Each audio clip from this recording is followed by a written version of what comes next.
Silchar news 24 এ আপনাদেরকে স্বাগতম জানাই। আজ হলো 13 ফেব্রুয়ারি বৃহস্পতিবার। আজকের কয়েকটি বিশেষ গুরুত্বপূর্ণ খবর নিয়ে আসলাম। এর প্রথম খবরটি হলো দেশের কোটি কোটি মহিলা সকলদের জন্য এসেছে একটি ভালো খবর। দেশের মহিলা সকলদের জন্য কেন্দ্রীয় সরকারের তরফ থেকে একটি ভালো পদক্ষেপ নেওয়া হয়েছে। মহিলাদের জন্য গোটা দেশেতেই আরম্ভ করা হবে নারী আদালত, যার ফলে মহিলাদের ছোটমোটো কেস নারী আদালতে শেষ করা হবে। বর্তমান সময়ে মহিলা পুরুষের যে কোনো কেস সাথে আদালত অথবা হাইকোর্টে হয়ে থাকে, কিন্তু এবার থেকে স্পেশালি মহিলাদের জন্য দেশেতে নারী আদালত খোলা হবে বলে কেন্দ্রীয় সরকার থেকে জানানো হয়েছে। এদিকে ভারতে বিনা ভিসা পাসপোর্টে এন্ট্রিতে নতুন নিয়ম লাগু করা হবে। ভারতে বিনা পাসপোর্ট নিয়ে আসাদের জন্য কেন্দ্রীয় সরকার থেকে নতুন বিল নিয়ে আসা হবে। এর ফলে ডুপ্লিকেট ডকুমেন্ট নিয়ে ভারতে আসলে বছরের জেল এবং 10 লাখ টাকা জরিমানা করা হবে বলে জানানো হয়েছে। এদিকে কেন্দ্রীয় সরকার থেকে পিএম সূর্যাঘর যোজনার রিপোর্ট জারি করা হয়েছে। রিপোর্ট অনুযায়ী জানা গেছে দেশের প্রায় 8.5 লাখ পরিবারেরা পিএম সূর্যাঘর যোজনার অধীনে উপকৃত হয়েছেন এবং এর প্রায় 45% পরিবারের বিদ্যুতের বিল শূন্য হয়েছে বলে কেন্দ্রীয় সরকার থেকে জানানো হয়েছে। আর সঙ্গে 2027 মার্চের মধ্যে দেশের প্রায় 1 কোটি ঘরেতে সোলার প্যানেল লাগানো হবে।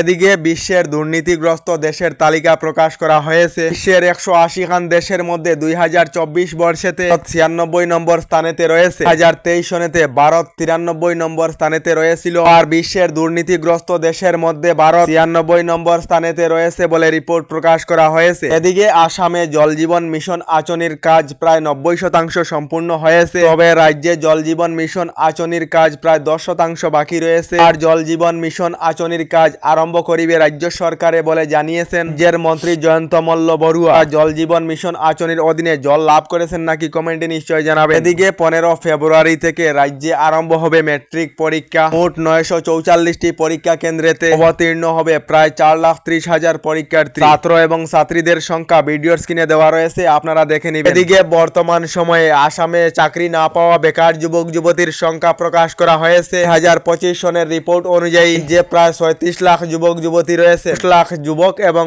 15 লাখ যুবতী বলে রিপোর্ট প্রকাশ করা হয়েছে। এদিকে আগামী 24 ফেব্রুয়ারিতে আসামে আসিবেন প্রধানমন্ত্রী নরেন্দ্র মোদী। জনজাতিকরণ মর্যাদা সহ কয়েকটি দাবিতে রাজ্য জুড়ে প্রতিবাদ করিবে আহোম যুব পরিষদ বলে খবর এসেছে। এদিকে আধার কার্ডের জালিয়াতি বন্ধ করতে গিয়ে চালু করা হবে নতুন পোর্টাল। আধার প্রমাণীকরণের জন্য নতুন পোর্টাল চালু করা হবে বলে উদয়ের তরফ থেকে জানানো হয়েছে। এদিকে আত্মসহায়ক গুট অর্থাৎ এসএইচজি গ্রুপের মহিলা সকলদের জন্য এসেছে একটি ভালো খবর। আপনারা হয়তো সবাই জানেন আত্মসহায়ক গুটের মহিলা সকলেরা মহিলা উদ্যমিতা প্রকল্পের অধীনে 10,000 করে টাকা লাভ করিবে। আর মুখ্যমন্ত্রী ডক্টর হিমন্ত বিশ্ব শর্মা ঘোষণা করেছেন আগামী ফেব্রুয়ারি এবং মার্চ মাসেতে রাজ্যের আত্মসহায়ক গুটেতে থাকা মহিলারা 10,000 করে টাকা লাভ করিবে। অর্থাৎ ফেব্রুয়ারি এবং মার্চ মাসেতে মহিলাদেরকে রাজ্য সরকারের তরফ থেকে 10,000 করে টাকা প্রদান করা হবে। রাজ্যের মুখ্যমন্ত্রী ডক্টর হিমন্ত বিশ্ব শর্মা। এদিকে এখনো পর্যন্ত সরকারি গড় লাভ না করা সকলদের জন্য এসেছে একটি ভালো খবর। যে সকল লোকেরা এখনো পর্যন্ত সরকারি গড় লাভ করেননি শীঘ্রই সরকারি গড় লাভ করিবেন। ইতিমধ্যে নতুন সরকারি গড় নিয়ে রাজ্য সরকারের তরফ থেকে বৃহৎ ঘোষণা করা হয়েছে। নতুন করে রাজ্যের 3,88,000 লোকেদেরকে সরকারি গড় প্রদান করা হবে। সরকারি গড়ের তালিকায় নাম থাকা এবং জিও ট্যাগিং সম্পূর্ণ হওয়া প্রতিটি গরিব দুঃখী পরিবারে লাভ করিবেন সরকারি গড় বলে ঘোষণা মুখ্যমন্ত্রী ডক্টর হিমন্ত বিশ্ব শর্মা। শীঘ্রই রাজ্যের 3,88,000 লোকেরা লাভ করিবেন সরকারি গড় বলে রাজ্য সরকার থেকে জানানো হয়েছে। আপনারা সরকারি গড় লাভ করেছিলেন নাকি কমেন্টে নিশ্চয় জানাবেন।